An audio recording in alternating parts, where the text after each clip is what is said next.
नमस्कार दोस्तों, स्वागत है आप सभी का एजुकेशन जीके में।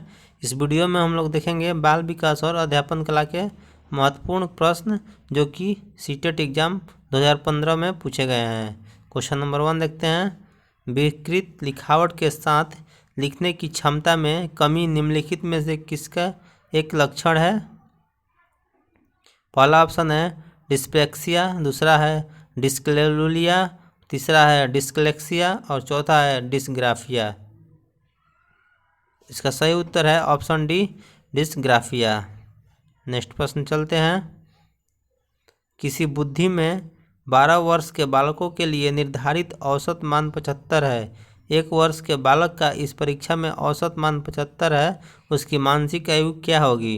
पहला ऑप्शन है 10 वर्ष, दूसरा है 11 वर्ष, तीसरा है 12 वर्ष और चौथा है 13 वर्ष। इसका राइट आंसर है ऑप्शन सी, 12 वर्ष। नेक्स्ट प्रश्न देखते हैं।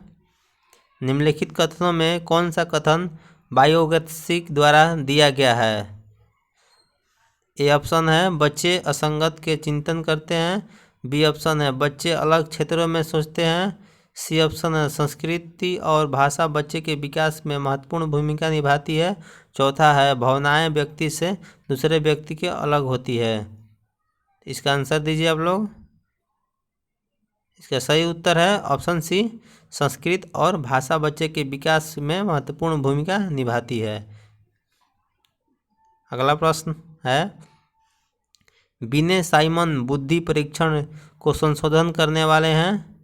बिने साइमन बुद्धि परीक्षण को संशोधन करने वाले हैं। पहला ऑप्शन है टर्मन, दूसरा ट्रेवर, तीसरा मन और चौथा है डीवी। इसका सही आंसर है ऑप्शन ए, टर्मन। नेक्स्ट प्रश्न देखते हैं। राम ने हाथ से खाना खाना सीख लिया। जब उसे सब्जी के साथ चपाती दी जाती है तो वह सब्जी के साथ चपाती का एक टुकड़ा तोड़कर खाना शुरू करता है। हम कह सकते हैं कि वह एक स्कीमा के अंतर्गत खाना खा रहा है। तो इसका सही उत्तर है ऑप्शन सी, आत्मसात। अगला प्रश्न है, सन 1860 में किसने यह सिद्ध किया कि व्यक्तियों में उच्च बौद्धिक योग्यताएं उनके वंशक्रम का परिणाम होता है? तो कौन किया इसमें? इसका सही उत्तर है ऑप्शन ए, गाल्टन ने किया था। नेक्स्ट प्रश्न देखते हैं। जब वयस्क सहयोग से सामंजस्य कर लेते हैं तो वे बच्चे के वर्तमान स्तर के प्रदर्शन को संभावित क्षमता के स्तर के प्रदर्शन की तरफ प्रगति क्रम को सुगम बनाते हैं। इसे क्या कहा जाता है? सही उत्तर है ऑप्शन डी, मचान सिद्धांत या सहयोग देना। नेक्स्ट प्रश्न देखते हैं। बुद्धि पहचानने तथा सीखने की शक्ति है, यह कथन है। बुद्धि पहचानने तथा सीखने की शक्ति यह कथन है। पहला है गिली का, दूसरा गाल्टन का, तीसरा बीने का और चौथा ऑप्शन है बट का। इसका सही उत्तर है ऑप्शन बी, गाल्टन का। नेक्स्ट प्रश्न देखते हैं। Question number 9। निम्नलिखित में से किस प्रश्न का मिलान उनके विशिष्ट क्षेत्र के साथ सही ढंग से किया गया है?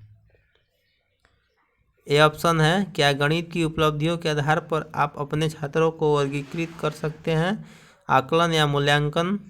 दूसरा है कल रात क्रिकेट मैच के प्रसारण में निर्णायक बिंदु क्या था, रचनात्मक।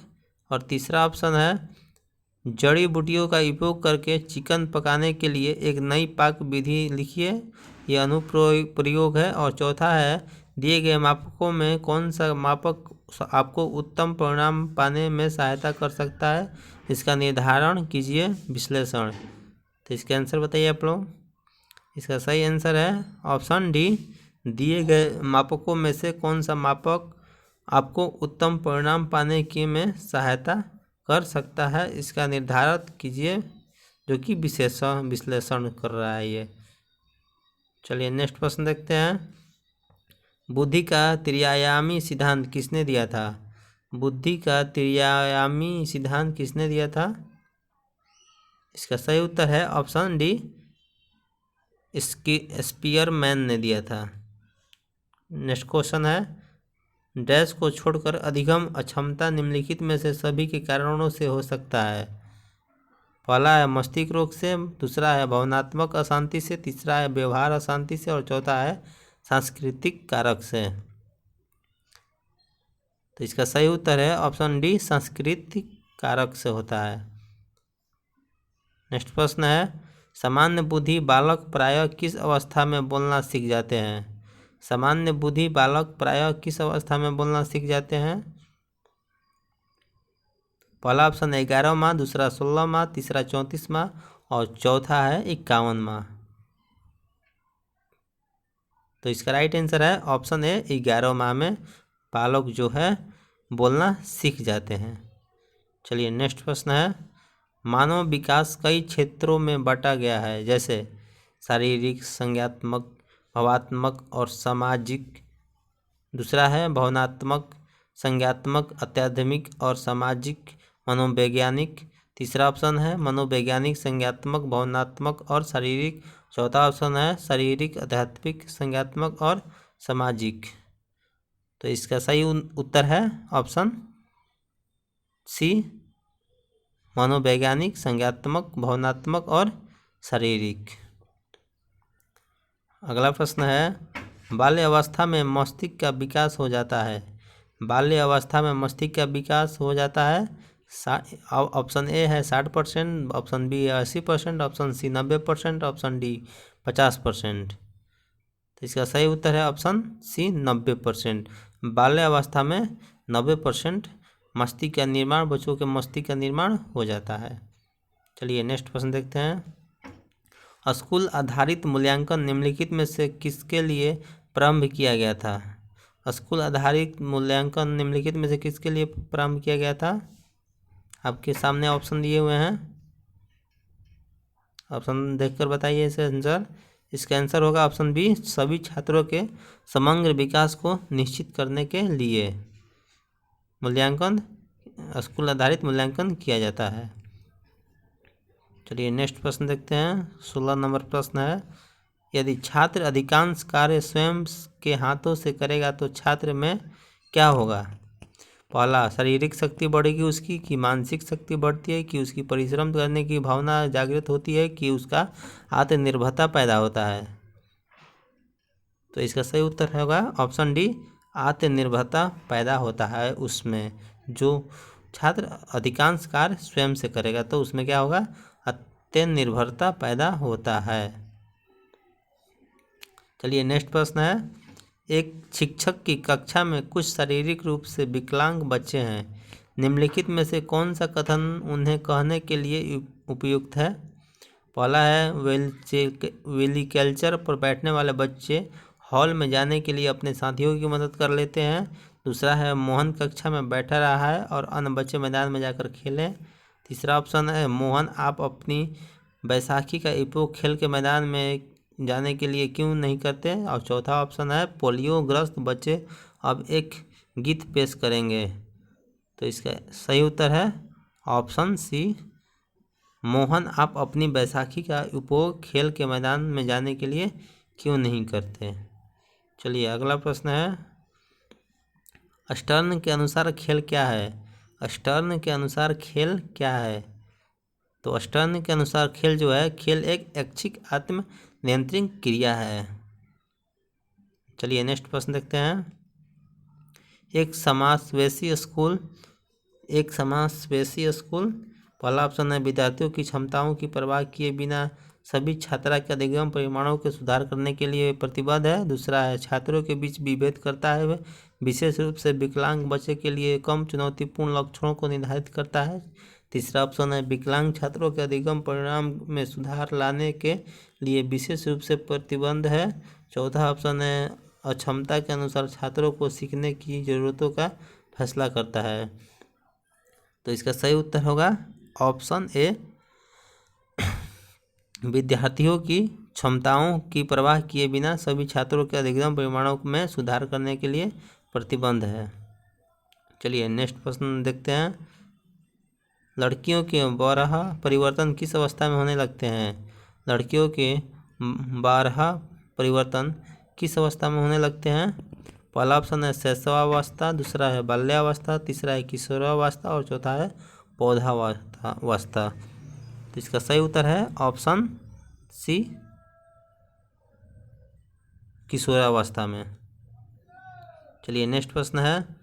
समाजीकरण का अर्थ है, समाजीकरण का अर्थ क्या है? समाजीकरण का अर्थ है समाज में समायोजित होना। चलिए नेक्स्ट प्रश्न है। यदि किसी बालक की शारीरिक आयु 10 वर्ष तथा मानसिक आयु 13 वर्ष है तो उसकी बुद्धि लंबित क्या होगी? तो इसका सही आंसर है ऑप्शन सी, 130 वर्ष होगी। चलिए नेक्स्ट प्रश्न है। बच्चे द्वारा संकल्पना निर्माण के संबंध में निम्नलिखित में से कौन सा कथन सही है? पहला है संकल्पनाएं संवेदनात्मक रूप से सुव्यवस्थित होती है, दूसरा है संकल्पना विकास की एक निश्चित संरचनात्मक व्यवस्था होती है, और सी ऑप्शन है आपका सी ऑप्शन है यहाँ पर दिया हुआ है संकल्पनाओं की प्रकृति पदानुक्रमित नहीं होती है, और चौथा है संकल्पनाएं व्यवस्थित नहीं होती है। तो इसका राइट आंसर होगा ऑप्शन सी, संकल्पनाओं की प्रकृति पदानुक्रमित नहीं होती है।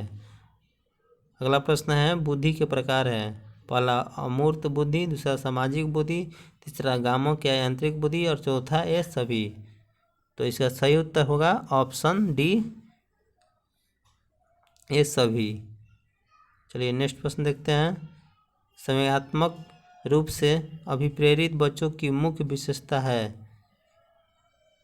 पहला ऑप्शन है उनका अति प्रतिक्रियात्मक स्वभाव, दूसरा ऑप्शन है उनका अंतर्मुखी स्वभाव, तीसरा ऑप्शन है अपने विचार प्रकट करने का उनका संतुलित तरीका और चौथा है उनका विषाग्रत व्यवहार।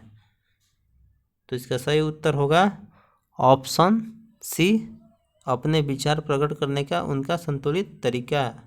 तो फ्रेंड्स 25 क्वेश्चन थे जो कि साइंस जो कि बाल विकास और अध्यापन कला से